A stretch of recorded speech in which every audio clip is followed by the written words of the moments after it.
وإذ قال إبراهيم رب أرني كيف تحيي الموتى قال أولم تؤمن قال بلى ولكن ليطمئن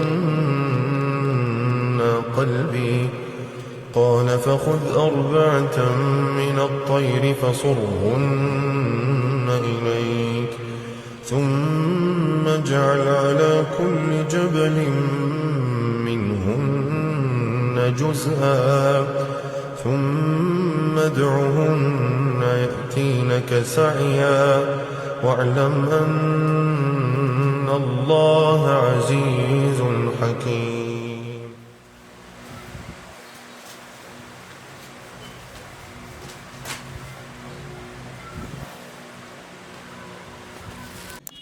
كنت بعمل جرد وديسنفكشن للأدوات،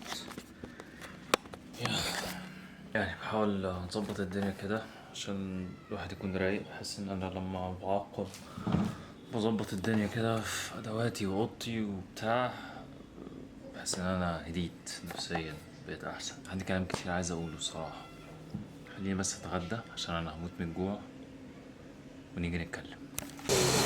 بيس. امبارح كان يوم صعب جدا، لان انا قلبت الاوضه كلها تقريبا، وكنت بظبط ادواتي وكده، بحطها في باوتشات وبظبط الدنيا، لان الدنيا كانت سايحه على بعض خالص. اخر الترم اللي فات احنا اصلا كده كده عندنا حمله نظافه في البيت، يعني بناخد كل يوم اوضه كده وكلنا بنساعد بعض. وابويا صاحب الفكره دي بصراحه. عارف انت بقى حوار الاجازه يوم الجمعه لما تصحى ابوك يقول لك امسك الكشاف عدل وبتاع والكلام ده، هو ده اللي بيحصل معانا دلوقتي.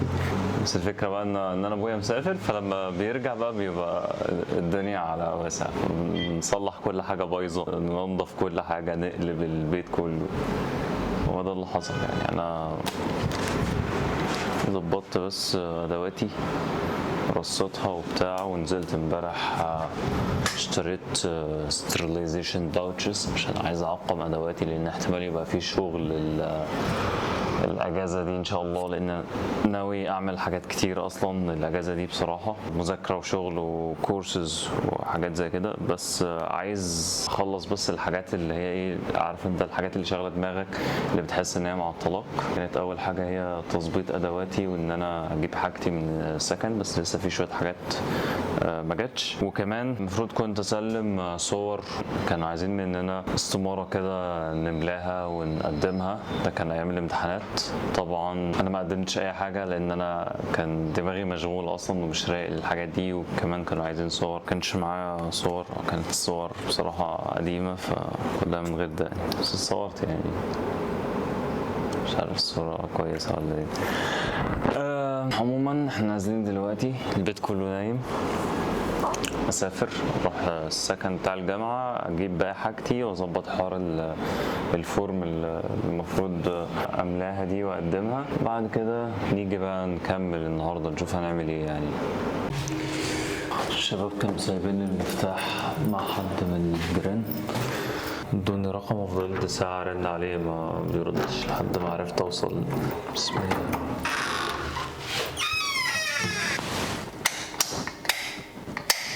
شكل الكهرباء قطع.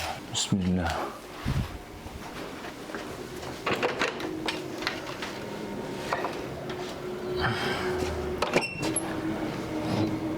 السكن بتاعنا كان احلى من السكن ده الصراحة.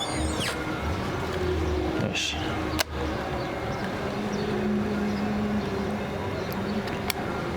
طيب دلوقتي المفروض اخد باقي ادواتي وباقي حاجتي عشان هنحتاجها كتير الفترة الجاية. نظبط كده. جايب معايا شنطة كبيرة عشان نحط كل حاجة.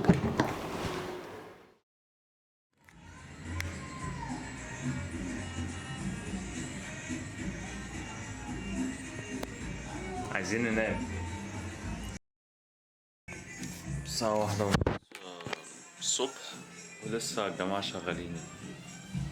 بسم الله ما شاء الله. مفيش ناس مرضى، مفيش ناس عايزة تنام، مفيش ناس عندها شغل الصبح. طب اعملوه في قاعة أفراح ولا في أي حاجة.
الجو حر أوي النهارده، درجة الحرارة 37 والساعة دلوقتي 8. طيب من ساعة ما خدت الأجازة واحنا شغالين بقى مناسبات اجتماعية، فرح، في عزا، في كاتب كتاب، في مناسبات كتير يعني ما بتنتهيش. ودايما بروح مع أبويا، حتى لو أبويا مش موجود لازم يعني بروح. ابتديت أفوق شوية، ابتديت أخلص شوية الحبشتكنات اللي هي بعد التخرج، أخلص مشاويري، أخلص حق قرايبي عليا والحاجات دي كلها عشان أفوق لنفسي وأبدأ أشوف أنا ناوي أعمل إيه. إذا كنت ناوي أخد كورس، لأن في مجموعة زمايلي خدوا كورس، بس أنا بصراحة ما كنتش قادر خالص إن أنا أبدأ في كورس بعد الدراسة مباشرة، لأن كنت خلاص فيصت. بس دلوقتي رايح مع أمي عند الدكتور عشان بتعمل سنانها. وانتوا عارفين بقى الحفلات بتاعت باب النجار مخلع ومش عارف ايه والكلام ده، مع ان لو في عياده هعمل لهم والله كل اللي هم نفسهم فيه، بس مفيش عياده، فاهمين؟ فلو حد من قرايبي او من عيلتي او حتى من معارفي يعني بيبقى عنده مشكله وعايز يعملها، باخده في عياده عند واحد صاحبي، بس هو اكبر مني، يعني اكبر مني بدفعتين، بس هو فاتح عياده يعني. بس خلوني البس وانزل عشان ما اتاخرش، عشان متاخرين عن ميعادنا وانا ما بحبش التاخير خالص بصراحه. يلا بيس. هلو، لسه واصل. الحمد لله ظبطنا الدنيا لامي، بقت تمام دلوقتي الحمد لله. وانا كمان كان عندي سنه فيها شويه ديسكولوريشن كده، او مش ديسكولوريشن يعني، وبس جاست ستين كده، فعملت شويه بولشنج. اظن يعني بقت احسن شويه، معرفش اصلا هي ملحوظه بالنسبه لكم ولا لا، بس انا بكون واخد بالي كويس. سنه اللور سنترال دي عشان بتبقى داخله لجوه شويه، بعد ما الويزدومز طلعوا لي او دروس العقل زقوا السنان شويه، فعملت كراودنج او عملت زحمه في السنان من قدام، فبقت بتتصبغ بسهوله. بس مع السكيلينج او البولشنج بتتشال برضو بسهوله يعني.